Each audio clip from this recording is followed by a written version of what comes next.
일단 비트코인이 조금 반등을 많이 해 줬습니다. 87,500 달러까지 지금 올라와 있는 상황이라서 요거 차트 한 번만 같이 체크를 해 볼게요. 요거 관련해서 또 제가 이제 뉴스도 좀 가지고 오긴 했는데 일단은 요게 그 주일 동안 흐름이거든요. 근데 이제 보시면은 주말 사이에 좀 많이 오른 게 확인이 되죠. 금요일 이제 뉴욕 시장이 성금요일로 좀 휴장을 했었는데 이제 비트코인 쪽으로 그래도 좀 수급이 들어온 것 같아요. 뭐 이유는 굉장히 많이 거론이 되고 있는데 그 뭐 ETF 플로우도 이제 총 집계를 해 봤을 때 나쁘지 않았고, 그러니까 ETF 쪽에 관한 자금 유출과 유입을 말하는 겁니다. 그리고 추가적으로 뭐 관세도 처음엔 되게 이제 시장 충격이 컸었는데 그런 부분들도 조금 나아졌다. 그러니까 어느 정도 시장 충격을 좀 흡수를 하는 그런 과정에서 뭐 중국과의 협상이 될 수도 있다. 뭐 이런 이야기들 뭐 같이 나오면서 요런 모습을 보여줬고요. 근데 비트코인 이제 이 거의 독주였었죠. 그러니까 비트코인이 사실은 이제 굉장히 덩치가 크잖아요. 그럼 비트코인이 3% 올랐다는 건 다른 알트코인들은 조금 더 많이 올라줘야 되는 건데 이제 그러지는 못했고요. 그 이더리움은 2% 가량 좀 올랐는데요. 그래도 알트코인 시즌 지수가 17 정도를 나타냈고 공포 탐욕 지수는 34를 나타냈습니다. 전체적인 시장 마켓캡이 2.5% 상승하는 모습도 우리가 확인을 해볼 수가 있죠. 도지코인도 상승을 했고 체인링크가 그나마 좀 4%대 상승을 해줬고요. 스위코인도 이제 많이 상승을 해줘서 5% 가량 상승을 해주는 모습이었고, 트럼프 민코인은 그래도 8달러 선을 좀 유지를 해주고 있는 상황, 그렇게 여러분들 좀 이해를 해보시면 좋겠습니다. 오늘 준비한 뉴스들도요, 하나하나 살펴볼게요.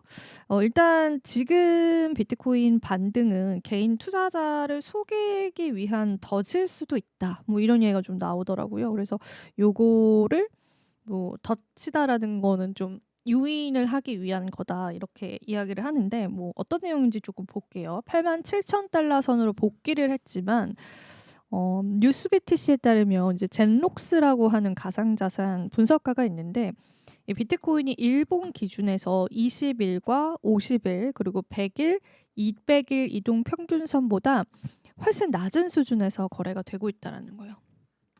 우리가 보통 이평선을 돌파를 할 때 시장이 좀 상승 추세로 전환이 됐다 요렇게 보는 경우가 있잖아요. 근데 보통 많이 보는 이평선의 기준은 20일, 50일, 100일, 200일 요렇게 봅니다. 근데 요거 모두 다 하회하는 수준에서 거래가 되고 있다는 거죠. 그래서 기술적인 분석상 이평선의 시선으로 봤을 때 메리트는 이제 가격적으로는 좀 없다고 보는 것 같습니다.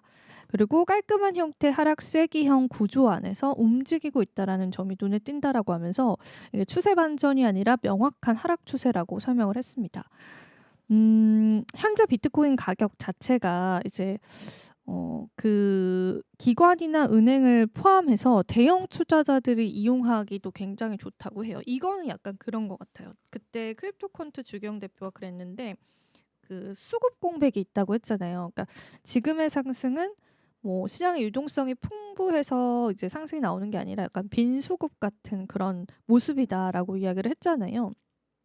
이들이 가격을 의도적으로 올려서 이 거래량을 확보를 하고 매도를 받을 수 있는 충분한 개인 투자자들이 몰리면서 물량을 던지고 탈출을 하는 겁니다. 그러니까 시장에 수급 공백이 있을수록 적은 시장 물량으로 시장을 움직일 수가 있어요. 우리가 진짜 상식적으로 시장에 수급이 촘촘하게 있어요. 이 매물대여도 살려는 사람, 이 매물대여도 살려는 사람. 그런 상황에서는 뭐 시장을 마음대로 조작하기가 쉽진 않은데 이렇게 수급 공백이 있을 때는 막 마음만 먹으면 일부 고래 투자자들이 시장의 가격을 조금 이렇게 움직일 수 있다는 거죠. 이제 그런 면에서 이야기를 한 것 같습니다. 그래도 이제 87,000 선을 회복을 해줬기 때문에 뭐 시장에서는 그래도 뭐 안정적인 가격대는 오고 있다. 이렇게 보는 분석이라는 거 체크해 드리도록 할게요.